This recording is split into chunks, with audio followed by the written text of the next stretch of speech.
Gracias, amigos. Fly, Eagles, fly. Welcome to the Nest out west, where Eagles fans are always the best. I will always ride or die for this team, and when I'm gone, please bury me in green. Now I don't want to come off like I'm bragging, but I'm gonna bring the heat like an effing dragon. You could call me Fuego, aka Phillyzilla, coming to you like the Thriller in Manila. Lots of collabs and live streams galore. You're gonna love what I have in store. Giving you my all, I always will try. And just remember, it's fly, Eagles, fly. Yeah.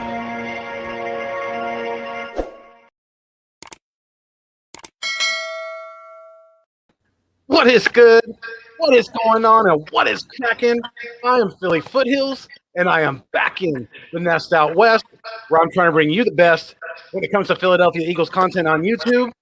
And today I am very, very excited because I got a hell of an Eagles fan, a hell of a YouTube content creator with me today. I got legendary EROCK. So I want everyone to please welcome my man. Thank you so much for joining the show. The Nest Out West is very, very thankful for your participants. And how's it going, man? How you doing? Well, thank you for having me on. That's a hell of an intro, and I'm honored to be on with you and talk some Eagles football, man. It's right around the corner. It's almost here. You can almost smell it. You know what I mean? So I'm excited. I'm excited to get back to it, especially after the 2020 season where, you know, I had to watch all the games at home and wasn't allowed to be in the stands, no tailgating, no nothing. So I'm pumped to get back at it. I bet you are, because I've been hearing some legendary stories about your tailgate. So I bet you are absolutely just chomping at the bit, ready to get back at it. So yeah, I'm with you. You know, like you said, it's literally right around the corner. So, you know, let's kind of just jump right into it. You know, what are your, you know, from the outside kind of looking in right now, what are your expectations for the 2021 season? Well, I do get asked that a lot, and honestly, I'm just kind of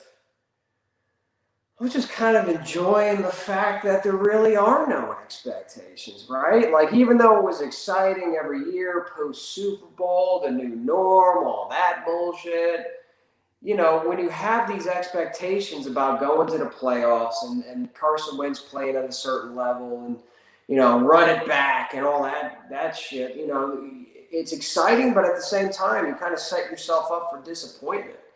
You know, and that's what we've been over the last couple of years. And there's one thing to go through a season, not have big expectations, and the team doesn't perform up to a level that you're accustomed to or that you're expecting. And, you know, that's this. But when it's like, you know, you feel like you should be in it every single year and you should be going to the Super Bowl, you know, that's a bummer. So right now I'm getting like 2016 vibes.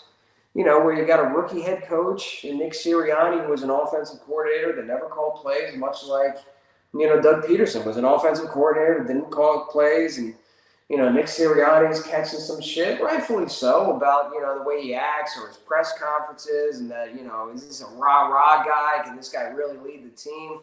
Just like Doug Peterson, you know, was named, some clown named Mike Lombardi said he was the worst coaching hire in football. You had Carson Wentz, you got Jalen Hurts, who you might as well treat as a rookie anyway. So it's very, like, going into the season, it's kind of refreshing to kind of be like, fuck it, let's see what happens. You know what I mean? Like no, I'm not going to put a record on the team. I'm not going to put a label on the team. I'm just trying to see, okay, is Jalen Hurts the guy or not? Is Nick Sirianni the guy or not? And to be honest with you, you know, we really don't know what we're looking at right now. We don't know Nick Sirianni's offensive mindset. We don't know the defensive mindset. We don't know the scheme or anything. And there's a lot of new additions. I do like the vibe. There's a lot of young players on here that are hungry, that are ready to roll. You see the Jalen working out and Lane's Bro Barn, and you see, you know, the receivers, you know, Devontae's already catching passes in his Alabama helmet from Jalen Hurts. So, I mean, that kind of shit gets me excited. Yeah, it really does. And I love your mindset. You know, you're not setting any kind of high expectations. especially for the first year of this team and things like that. So, I like the way of thinking definitely, and it definitely can't get much worse than last year. We only won 4 games, and we all know it was a pretty bad shit show with our Eagles last year on the field. So, it's really kind of it can only go up from here, hopefully, and it's going to be really interesting to see what how Sirianni can win over this locker room in the first year. So, it's the thing with Michael Robinson's report about there's whispers of doubts for Nick Sirianni in the locker room. Okay, is that really that uncommon with a first-year head coach who doesn't have any head coaching experience? No, that report kind of bugged me in the way that we're so surrounded by and it was evident in 2020, just clickbait media and headline media, and it doesn't have to be factual as long as it gets the interactions, something like that. And there was very much recently on 97.5, the Fanatic Morning Show, Adam Schefter said the Eagles are best positioned to make a run at Deshaun Watson. Right. There's people in the locker room that wonder if Nick Sirianni's, going to be the guy. No shit. Like, you know what I mean? It's like, no shit. There's so much no shit media out there that it's like, what are you grabbing at? Like, we've all been in a position. We're human beings, right? We've all in our experience in the workplace have had a new boss and went, I don't know about this guy. Absolutely. You still work for him. He's still your boss. You still give him or her a chance. Without a doubt. You know what I mean? So these players coming in and listen, part of being a head coach is navigating. I'm sorry, look at me now. Navigating that podium. And as somebody who speaks a lot publicly, I can tell you it's not easy. And while we're all willing to give Nick Sirianni the benefit of the doubt through his bumbling and his stumbling and that circus of an initial press conference and subsequent press conferences afterwards, navigating that podium is part of the job, all right? And you can kind of eliminate that part of the job if you're successful. Everyone goes, well, Bill Belichick doesn't say shit. Well, Bill Belichick says win Super Bowl, so you don't got to say shit. You excuse yourself from that part of the job when you have success. You know what I mean? So I'm sure a lot of veteran players, some of the players that have been on this team are looking at this press conference going, oh, my God. Is this the guy? All right, we're going to have to roll with it. But that's human nature. So it was like no shit media. Same thing with the Schefter report about Deshaun Watson. Like, the Eagles are in best position. Yeah, because we have 3 first-round picks this year. No shit. Yeah, no shit. No shit. Yeah, it definitely is getting annoying, but like I told some guys I was working with last night, as Eagles fans, and even more so as Eagles content creators, we could kind of take that as a compliment in a way, because if it was another team, a team with a less fan base on social media and things like that, like a Detroit Lions or say a Houston Texans, something like that, they wouldn't be getting the response that they are. These boneheads know what they're doing. It's clickbait. Of course they do. Yeah. And listen, notoriously, that's why everybody be like, why are they always shitting on Philadelphia fans? Because we take it personally, because they get a reaction out of us. It's like, you know what? We need to make some headlines. We really need to rile up some social media buzz. We need some clicks. We need some interactions, which we do. I don't know. Let's say some shit about Philadelphia. That should do the trick. And all of a sudden, boom, the interactions. Because it doesn't matter whether it's a bad click or a good click. And even media within the city of Philadelphia that I listen to every day has sort of taken on this sort of stance that, we're going to be contrarians. We're going to say some dumb shit because we know it's going to get a rise out of people. Just look at it. Without naming names, just look at the social media around Twitter. You know what I mean? Yeah. People go nuts. Fuck it. WIP puts out a headline and everybody, or a poll, and everybody goes bananas. But that's okay for them because, hey, people are quote tweeting it, people are talking about it, so on and so forth. Yeah. It's a lot of this is so see-through. And when it comes down to it, listen, in any locker room, if you got 53 guys that all get along or all like each other, you're a goddamn liar. You're a liar.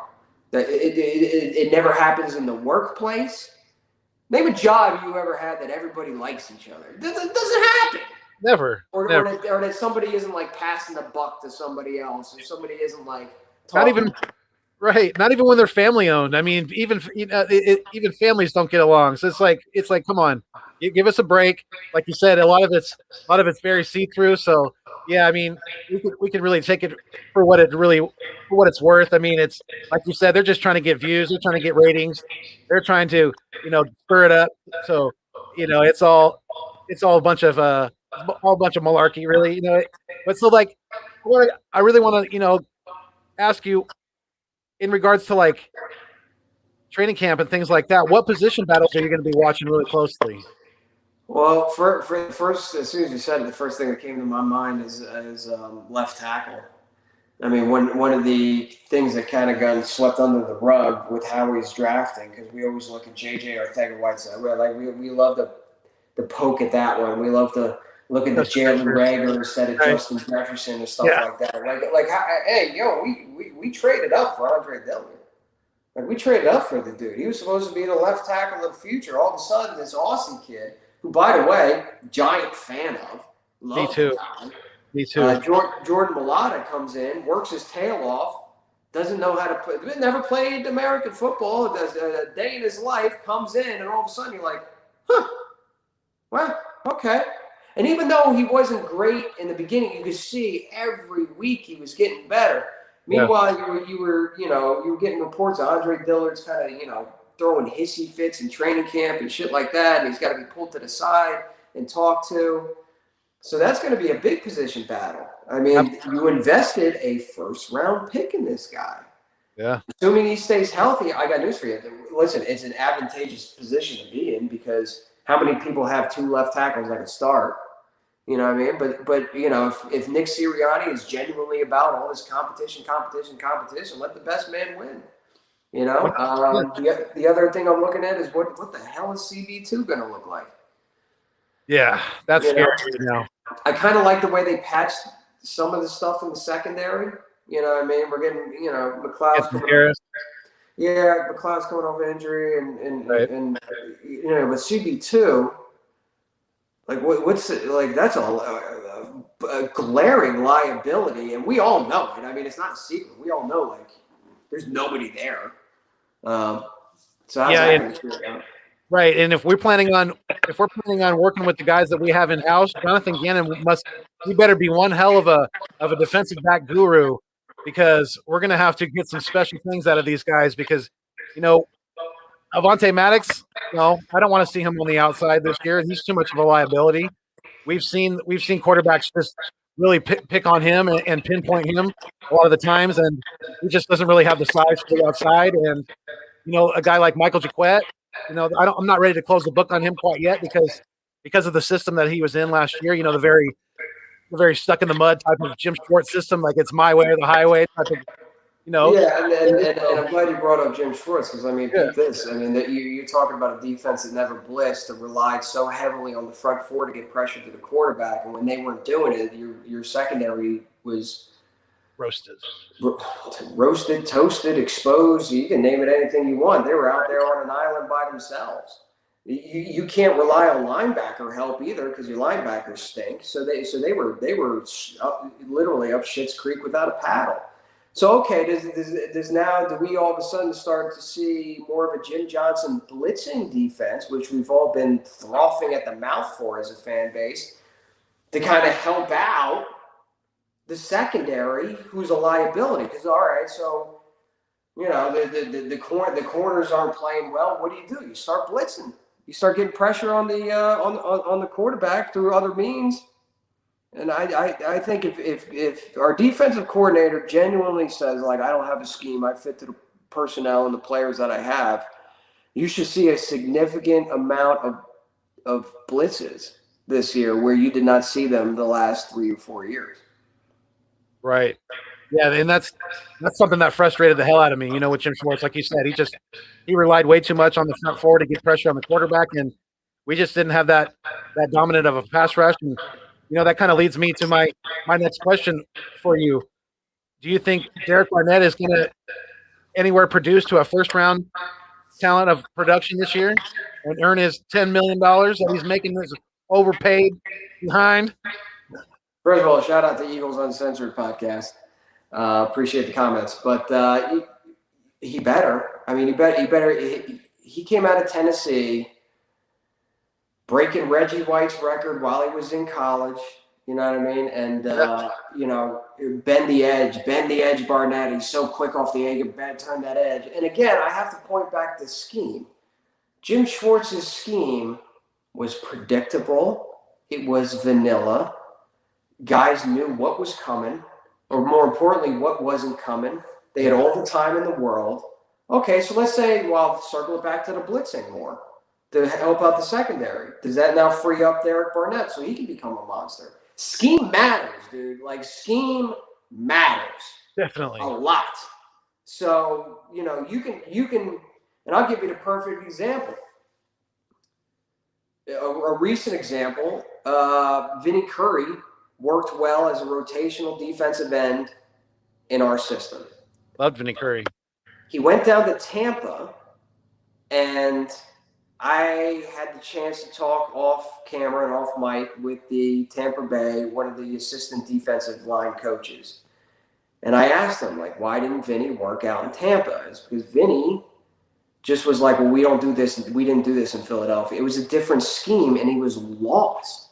Yeah. He was zero impact. Not to say that Vinny Curry had a huge impact with the Philadelphia Eagles, but he was far more successful in what was going on here than what was going on there. And he only lasted a year in Tampa and ended up right back with the Eagles. Why? Scheme matters.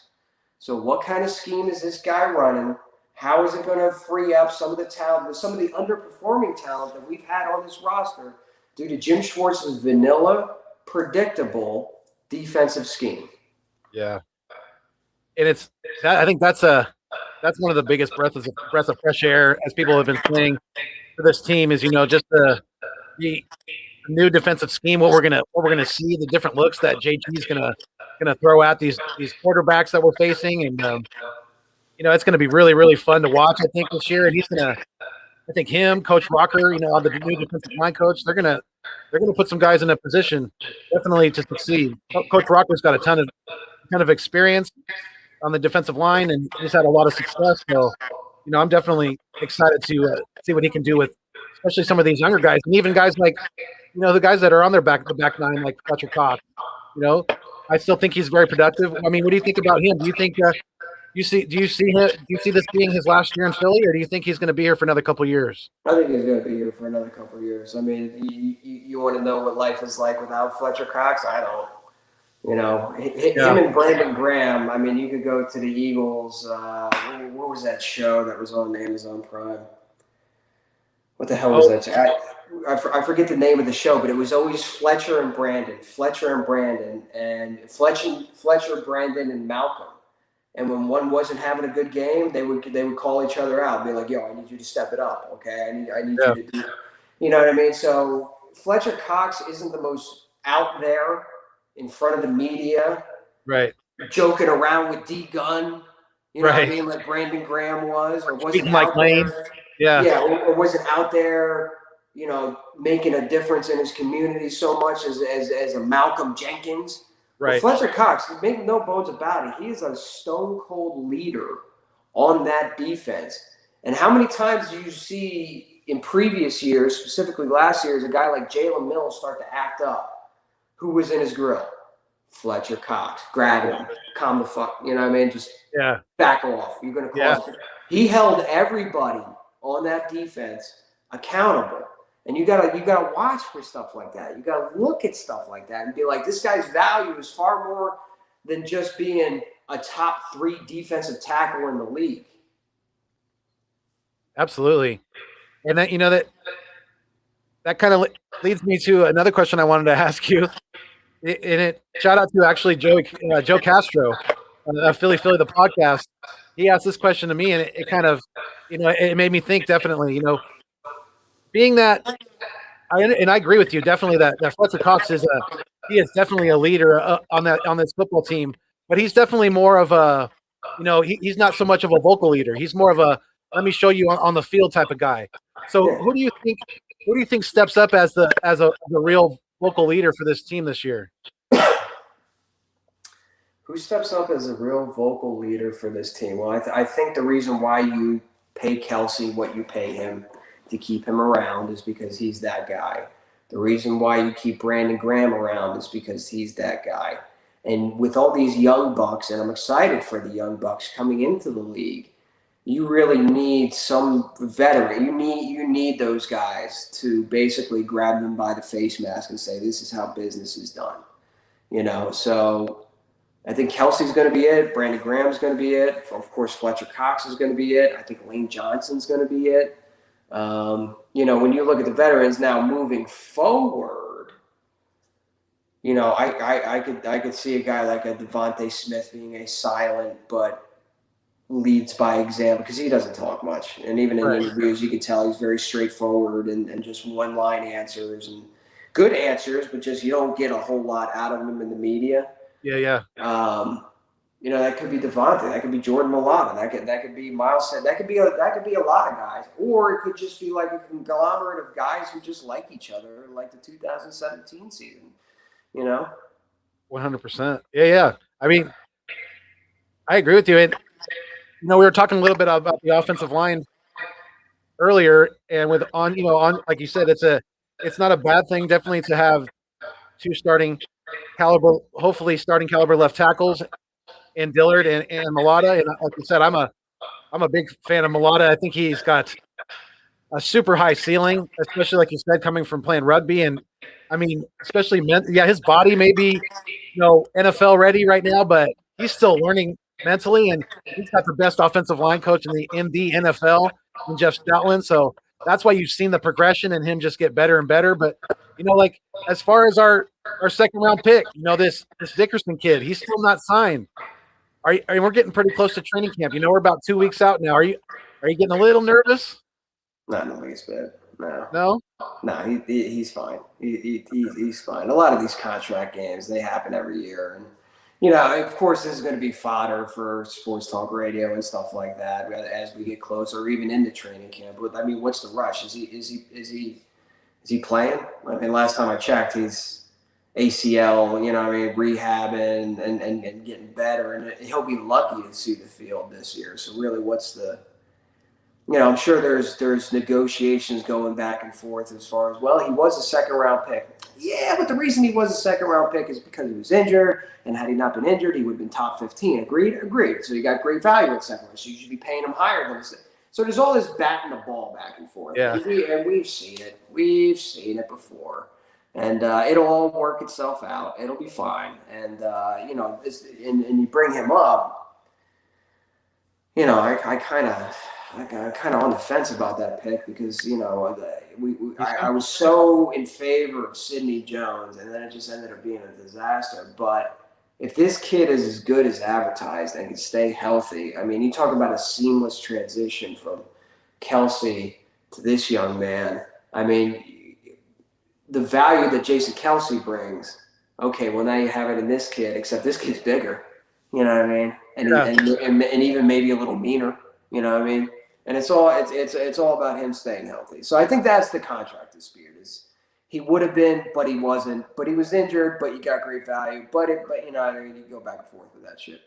Yeah, and I don't know if you heard recently, but Travis Kelce, I guess they came out and said that's actually the proper pronunciation of their last name. So I guess it's not Kelsey. I guess it's pronounced Kels. So we've all been pronouncing it wrong this whole time. I guess they just went with it because everyone's just saying it that way. So I thought that was kind of interesting.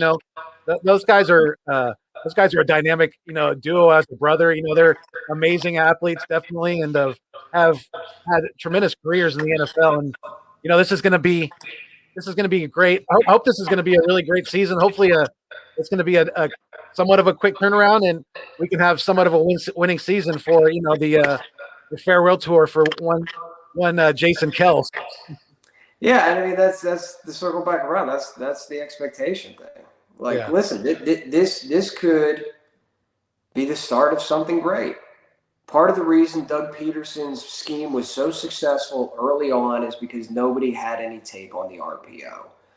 And I spoke with assistant coaches, season ticket holder event where they break down film, and they were like, listen, they told us straight up, 30% of the playbook was the RPO in 2016. In 2017, when they realized that linebackers did not know how to defend it, all of a sudden, 85% of the offense the following year was the RPO, and they won the Super Bowl. But once you put tape out there on it, defensive coordinators, like, look, they've been around the block.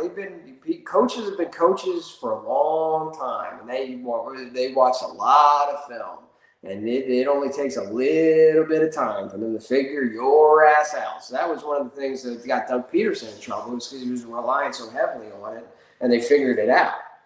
But going back to, the first couple of years of Doug Peterson, we don't know what Nick Sirianni is. We don't know what's in that guy's head. We don't know what that guy's capable, what he's drawing up. Same thing on the defensive side. We don't know. So there could be something hidden within their coaching scheme that it's like, oh shit, this is really going to be effect. And then on the flip side of things, it could be a complete disaster. I don't know. We're gonna find out. We're gonna find out. Right. And that's why I think, Eagles fans who are wanting to, break the bank and go for the Deshaun Watson, I think they're crazy, because we really don't know what we have in Jalen Hurts. And those who think that they know what Jalen Hurts is and what he can, what his capabilities are in the NFL, either way, we just don't, because he didn't get a fair shake last year. He got thrown into a shit show of a disaster, with the offensive line the way it was, like you said, the predictability of the play calling the way it was. I mean, hell, it was amazing. Even without Drew Brees, it was amazing that he went into New Orleans last year and beat the number one defense at the time. People tend to forget little things like that. So it's like, I'm definitely not ready to set sail on Jalen Hurts, because we could build if this kid turns out to be somewhat of even close to an elite quarterback in this league, we could build around him very quickly with him on his rookie contract. I don't want Deshaun Watson. Yeah, I mean, listen, it's not common that a team has 3 first-round picks the following year, right? Yeah. I can't remember ever a time in my lifetime where the Eagles had. Then, of course, we all know the conditional, the Carson Wentz kind of. Yeah. But if we all assume that things are going to go well in Indianapolis, and they should, and we all assume that he's going to be healthy, and hopefully he does. The division got a little more sticky with Julio going to the Titans, but yes, let's definitely hope that. But either way, it's what, 70% of the snaps or 75% of the snaps. Either shake. So either way, I mean, he should make it. So I'm just going to assume it's 3 first-round picks. That is a big deal. And it's like, how do you play that? Do you dump that all in one quarterback, and then, okay, that guy's getting paid, and then you don't have room to pay the weapons to put around him? Or do you build the team like you built it with Carson, whereas you have a lot of young guys on rookie contracts? You give yourself a hell of a flexibility in the cap room. You go get yourself the equivalent, not to say that they need receivers, but you understand what I'm saying. Free agency, You go get yourself an Alshon, you go get yourself a Torrey Smith. You go get yourself some guys on a budget that are in the twilight of their career, like a LeGarrette Blount, like a Patrick Robinson. And so if you're asking me right now, who's a better quarterback, Deshaun Watson or Jalen Hurts? It's Deshaun Watson every day, all day. But just he's going to cost a lot. You don't know if he's suspended. And just overall, even if all those allegations the girls get paid off or just get swept underneath the rug, I'm not sure how comfortable I am with an undercover creep being my quarterback. There's that factor involved. Or do you – now listen, you don't got to go to Deshaun Watson. It's Jalen Hurts or Deshaun Watson. Jalen Hurts or Deshaun Watson. What if Jalen Hurts isn't the guy? Guess what? If Jalen Hurts isn't the guy, that's okay. Again, you have 3 first-round picks next year to figure it the hell out. And that Miami pick, I'm guaranteeing you right here, right now, that's a top 10 pick. And if the Eagles, like, again, the expectations, maybe that's a top 15 pick. And then maybe that Indianapolis pick is the top 20 pick, or in the last third of the draft is what I'm trying to say. Yeah. So if Jalen's the guy, holy shit, Right. all of a sudden you've got a replacement for Kelsey at center already in the building. You get a replacement at defensive end for Brandon Graham. Maybe get oh, heaven forbid, Matt, I'm about to blow your mind. Maybe they draft a linebacker. Hold on. Yeah, maybe they draft a linebacker and get that deep. Maybe they're like, the offense is good. We got Miles, who's young. All our wide receivers are young and balling out. Our quarterback's doing good. Our offensive line's healthy. Let's fix this goddamn defense and put some Pro Bowl talent on that side of the ball. And then you're right back into it. You're right back there. This is football. This is how football's done, kids. It's not complicated. You know what I mean? But it comes down to Howie. That's the X factor. It comes down to Howie. There's no guarantee you're going to get it right. Right. And then better. And that's why I think kind of maybe even subconsciously that a lot of Eagles fans who don't trust Howie any further than they can throw him, even tied to a boulder, I think that's why they may be itching to kind of get rid of some of these first round picks because they don't trust Howie with them. That could be part of the. I hate that argument. I understand the argument. Yeah, I understand the argument. That, well, what difference does it make? They can't draft anyway. So you're telling me that, like, you don't want 3 first round picks is what you're telling me. You don't want 3 first round picks. Like okay, even if the more shit you throw against the wall, the more that sticks. You understand? So I mean, like, maybe you nail 2 out of 3. It's still, and we have to remember too that Howie hasn't been extended yet. The further and further we get away from that, the closer and closer we could be into a possibility. I know. And I don't care what anybody says. I don't think Howie Roseman, and I said this on my YouTube channel, I said this on my Instagram channel, or doing videos, and I will die on this hill. I don't think Howie Roseman is nearly as safe as y'all think he is.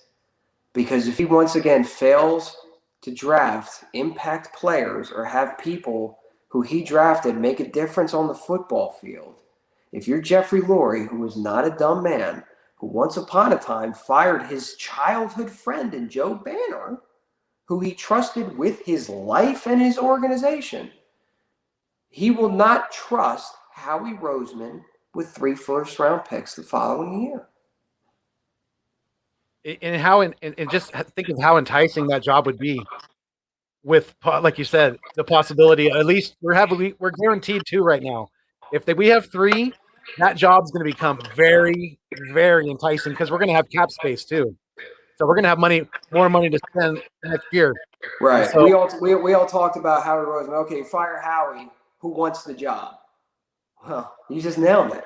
If you got all this salary cap room and you got 3 first-round picks, I have a decent amount of certainty that I could go in there and at least somewhat nail it to the point where it looks good. Yeah. And I don't know shit. You know what I mean? So. Yeah. No, I know what you mean, definitely. And we could even possibly, like you said, talking about building around Hurts. Jerry Jones, I think he gift wrapped us a kid who's going to be dynamite in the NFL, and Devontae Smith, and he's going to regret it because when you give, I've been saying this, and I'm going to keep saying it. When you give 2 competitors exactly what they want, 2 friends exactly what they want, ex-teammates, guys who won at the collegiate level and were very, very tight. You're asking for trouble when it comes to giving that to a division rival. So thank you, Jerry. Thank you very much. We appreciate it. And we could have Devontae Smith could be a very big piece going forward. This kid is. I mean, you look outside of his weight size. What else is there wrong with his game? There's nothing. But if you're the Dallas Cowboys, you have to look at it from this perspective. They wanted Micah Parsons anyway. They picked up an additional 3rd-round pick. True. To help them with their own draft woes and their draft struggle, right? And I'd rather see Devontae on the Philadelphia Eagles than I would on the New York Giants. Even with I mean, even with Daniel Jones, the way I'm not. I'd call him. rather see, if I'm the Dallas Cowboys, I'd rather see Smith on the Eagles than the Giants, because we can go Daniel Jones till we're blue in the face. You know what Daniel Jones, who I'm not a believer in, but you know what Daniel Jones didn't have last year? One Saquon Barkley. So I don't want an Ezekiel Elliott, Des Bryant. I don't want another Ezekiel Elliott, CeeDee Lamb. I don't want another. Pick your poison. Either way, you're gonna die. I got you. You know, I mean? I'd rather give it to the Eagles, who right now are a shit show. You see what I mean? If I'm the Cowboy and I got my guy anyway, and I picked up an additional third-round pick, I'm cool. I'm cool with that. I got what you're saying. Yeah, definitely. So I mean, it definitely hasn't been. I haven't heard anything definite yet, but I think with the extra game this year, they're going to give us some extra bodies. So I think with the deep pool at wide receiver that we have right now, that I feel that it's a pretty deep wide receiver room. I think we're going to keep 6 wide receivers with the more than likely with the additional guys that we have added to this roster. So who do you think is going to be our 6th? Well, it was clearly Smith. Yeah, Reagan, Fulgham. Yep. Ward. You still got Quez out there. You still got Hightower out there. Yep. So, I mean, there's your 5-6, if you're asking me, which means JJ's hitting the bricks. Excuse me while I wipe this tear from my eye, but JJ's got to go. And we also acquired the special teams receiver, I guess, from the Jaguars. I think his last name's Walker or something like that. But I don't know. Outside of being a special teams guy, I don't know how he would bring any kind of value to this team. And more than likely, a guy like Pez or a guy like Hightower can fill in on special teams and things like that. So I'm not too. Yeah, and those. You know what? It's funny that that's exactly my same 6 that I had written down right here. So yeah, I'm definitely in agreement with you on that. I think, but they're going to have to compete. Absolutely. And this is why Nick Sirianni kind of gets some shit and gets some kind of negative backlash on this whole like competition. Well, is Jason Kelce really competing? No, Jason Kelce isn't really competing. Fletcher Cox really. Is he really competing? No, Fletcher Cox. We all know that. Right. But Lane Johnson really everyone else is. Everyone else is. So I like this sense of. Now, do I think it's a little hokey with the rock, paper, scissors and playing and ping? Yeah, I think it's a little hokey. But if you're trying to set the tone, whereas nothing is handed to you, right. That Super Bowl shit is over. Hungry dogs run faster. You heard it out of Jason Kelce's mouth during the Super Bowl parade speech. Those hungry dogs, they got fat, they got lazy, they got entitled, they got disenfranchised, and they shit the bed. You know what I mean? So now, like, listen, all that stuff that you thought, hey, I'm going to the former Super Bowl champion Philly, that shit's gone. That don't matter anymore. There's a new head coach, new team. You got to earn it every step of the way. And listen, the Eagles always have a way of overcorrecting themselves, right? You go from Andy Reid, and then they're like they gotta way overcorrect, and they go to Chip Kelly, and they go, well, shit, that didn't work, so they way overcorrect, and they go get themselves another Andy Reid, right? And Doug Peterson, and they're like, no, Doug Peterson should be, and then they go and they go with the Nick Sirianni. So I think they legitimately regret just this sense of giving these players this sense of entitlement, giving Carson this sense of entitlement, bending over back. The word coddling has been used. I think that's a very accurate word. And now they're like, earn it. Yeah. And that was a big part of his downfall was the, coddling him, especially having him bulk up and stay in the pocket last year. That was, I understand what they were thinking, that, they were trying to keep him healthy and things like that. But, that was a huge part of Carson's game. And that's how he won in 17. That's how he almost damn near won the MVP, was getting out of the pocket, and we all know that. That's his forte. That's where he's the best, is improvising on the move and things like that. So when you try to take a quarterback and bulk him up, keep him in the pocket, it's not going to work. So I think you're going to see Frank Reich get him back to, he's going to get him moving around, things like that. So I think it's definitely going to be a bounce back year for Carson, I feel. Yeah, I'm very much looking forward in the most sarcastic way I can say it. Because I do believe Carson's going to have a bounce back year. I do believe he's going to look better under Frank Reich. I do believe that the Indianapolis Colts are going to finish with a better record than the Philadelphia Eagles, and that's okay. But this time, next, not even this time. You give it 5 months from now, and the Twitter timeline and the YouTube content creator debates is going to be, we should have kept Carson, and Jalen this and Carson that. You got to let this. You got to go into it knowing Carson's going to look better. He's a veteran. He's going back with his estranged father, Frank Reich. Have a better defense. He's going with a better defense. You know what I mean? Yeah. They're on a different arc than we're at right now. You know what I mean? We're just in a different position, and you have to go in there knowing that, and it's okay. It's okay. It is. It is definitely, because a lot of Carson's, a lot of it was when he was here, is especially after the injury, it's up here.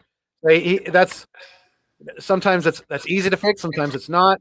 But I think Frank Reich, if anyone can get him right, that's who it's going to be. So I think we've I love the short video of the Carson Wentz, the banner that they had still up outside of the video, because it's like, if we know this guy's not here, why is this still up? I've watched that a whole bunch of times, and I was cracking that. I passed by it this morning, and like the part of the video where it's like, at first I was breaking balls, now it's just pissing me off. It is legitimately like, just take it down. Yeah. Like I don't know if you know, but there's other banners outside the link. There's one, two, three, four, at least 4 banners, and the one next to it that covers the steps was of one time Ike Reese, believe it or not, going like this. He was kneeling and going like that. You couldn't tell it was like, it didn't say 50, but you could tell. I knew that was a photo of Ike Reese because I seen that photo before. Gotcha. And for a long time, that banner was down, and they just didn't know, they just didn't replace it with anything, and they recently put something back up. Yeah. So you can just take it down. You don't have to leave it up. The stadium's not going to look naked. You know what I mean? It's not like it lost its shirt, or something's off with Lincoln Financial. You know what? It's that friggin' banner. That there used to be a giant piece of cloth there, and it's just not there anymore. Doesn't the link look funny without that thing? Hey, no, you can take it down. It must have been all those cars in the way. I mean, I know things are booming right now during this. It must have been all the vehicles in the way, things like that. They just take it down. Even there was a social media account, I don't know who it was, but they posted like somebody protesting outside, like fans against cars, like take it that, like it was a goof, but it was like, yeah, just take it down. It was the Nick Folesian Society. well. And listen, I'm in an industry where like I understand production delays and everything, and like you mentioned the cars are booming. Everything's booming right now, and you can't go anywhere. Everything's back ordered. You know what I mean? So I can understand, like, if they are, of course they're going to replace it, and it's probably delayed, and it's probably in production, but it's going to take a couple extra months because that's just what happened post-COVID. Just take it down. Just take it down. That's all you got to do. Yeah. Like you said, all you need is some scissors, and you can take it down. But yeah, I mean, like I just want to say again, definitely kudos to you for keep doing your thing. I love your, the shorts that you do. Are you on TikTok? Are those from TikTok, or are those just shorts that you do that you post on? No, some of them are TikTok trend inspired. As I've gotten older, I've had a big social media presence. Yeah. I'm taking a little bit of a step back. In fact, it was weird because like you start out in 2007 on YouTube right before it really boomed. Yeah. And I was one of like 5 content creators. Well, That's awesome. you can't trip over 5 Eagles content. You know what I mean? Like there were, everybody, and kudos to them. Like you should, if you want to go out there and express yourself, you should. But I got it on it at the right time and built up. I got on Twitter at the right time and built it up. I got on Instagram on the right time, and then I started the podcast at the right time and built that up. And it's come kind of full circle where you know what I just enjoy doing the best, man. You know what I enjoy the most? Just doing my stupid YouTube and Instagram 6 to 7 minute videos a week. Yeah. I just love doing them, and I get the most positive feedback out of them. And it's come full circle, but it's come full circle to the thing that I enjoy the most. That's awesome. That's amazing, and it's really good to hear definitely things like that because, and it's not surprising at all because even for the short time that I've been on, YouTube as a content creator, I've been going pretty hard since the beginning of December this past year. I did a video every day in December, so yeah, I've been grinding pretty hard since then. But just amazed with the amount, like you said, the amount of Eagles content creators that are out there just on YouTube itself. Every time I turn around, I'm finding a new one. So it's been absolutely amazing and very enjoying to meet new people, a lot like yourself, that I've heard a lot about and I've seen and I've enjoyed watching and things like that. So it's really cool to definitely, get you on my channel, and I appreciate you doing this with me. No problem. And here's my piece of advice to you, because I've seen it, I've been asked it, and I've seen it happen over and over again. Yeah. There's no such thing as instant gratification doing this. Okay. Like, it took me 3 years to build up any sort of audience. And I just kept doing it and just kept doing it and just kept doing it because I enjoyed it. And I just kept doing it, and I kept doing it my way. And, my entire first season is deleted off of YouTube because it was terrible. Like, it was terrible, dude. It was unwatchable. Like, to go back, because when I started making a name for myself, people would go back to like 4 years prior and be like, "What is this garbage?" And I'd be like, "I got to get rid of this. I can't." So you work at your craft. You get better every day. You'll look back next year at yourself this year, and you'll be like, "I'm so much better." And then you'll look at yourself in year 3 to year 2, and I am so much better. Oh my God. And you'll even kind of go, "Oh my God. I can't believe I was like that." So I've seen people get upset because this person's getting views and I'm not, and I'm better than they are. Okay, it takes time. Yeah. So just keep cracking at it. Don't give up. If you enjoy doing it, and make yourself happy. Do it in a way that you enjoy it, and keep grinding at it, and you will eventually. And listen, too, I'm not envious of it.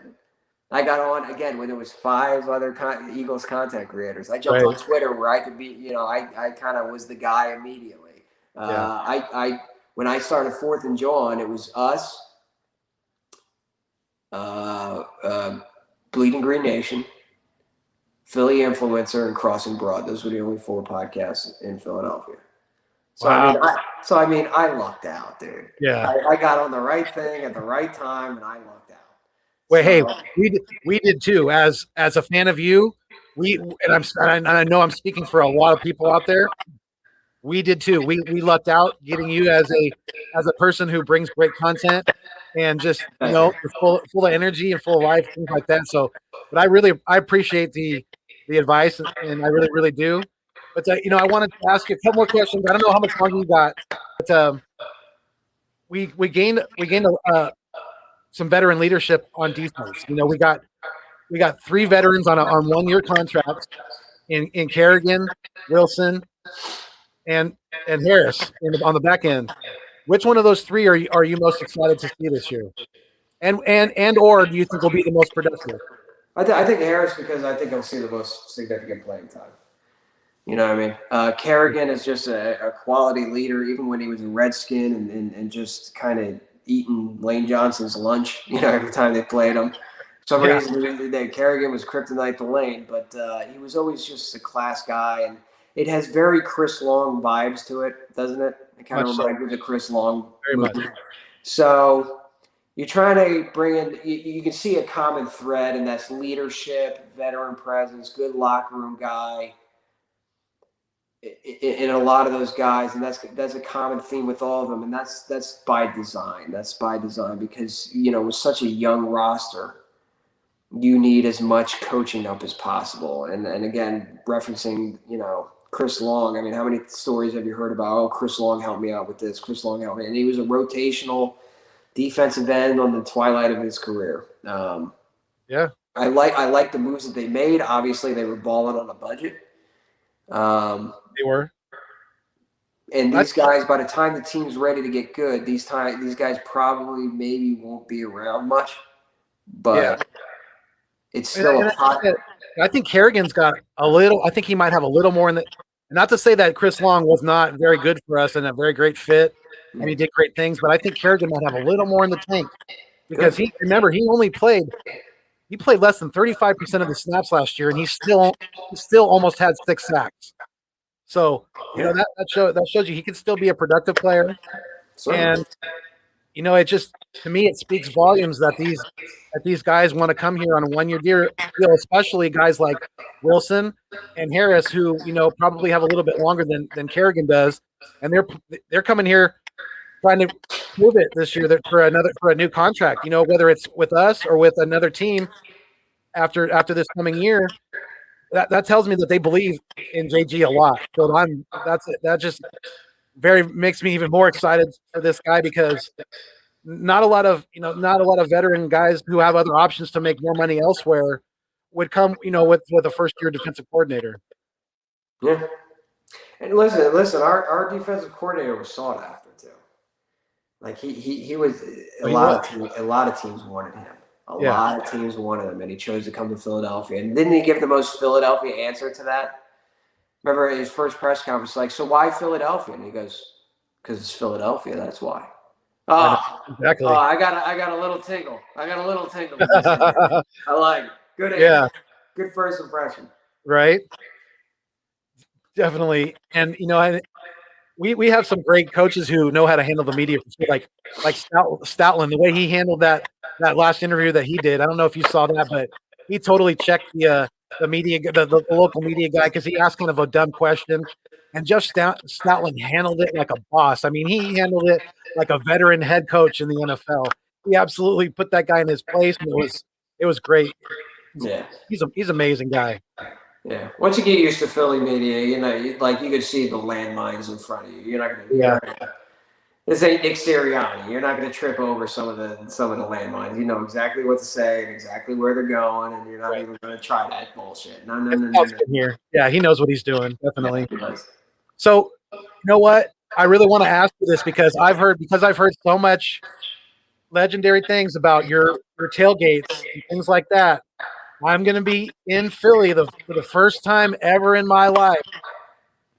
Come this October, it's going to be a tough game. It's against Kansas City, but I'm going to be there, and I just want to know if you have any advice for, and not only just an Eagles fan, but an Eagles content creator, being for the first time in Philly.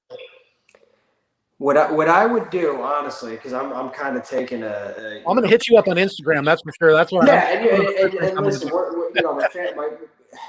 there's rumors or legends or stories of me growing up in a manger in a parking lot in F1. You know what I mean? Like that, I was born tailgating. I am without a doubt. I don't think there's any secret taking a giant step back from the mayhem that was the tailgating scene, because eventually that just gets to be out of pocket. I mean, it just gets to be too much that I can manage, and truth be told, it made, instead of adding something to game days, it was work. Game days became work. Gotcha. And so I'm keeping it to the family, but you're more than welcome to stop by. But my advice for you is to do what I used to do before I threw these big tailgates. And, when I first started out as a content creator, is I would walk the parking lots, because every parking lot's got its different personality. We ended up in F1 because it's a giant frat party. Listen, Jet Row lot, not the front of Jet. Well, actually, they demolished. They demolished it.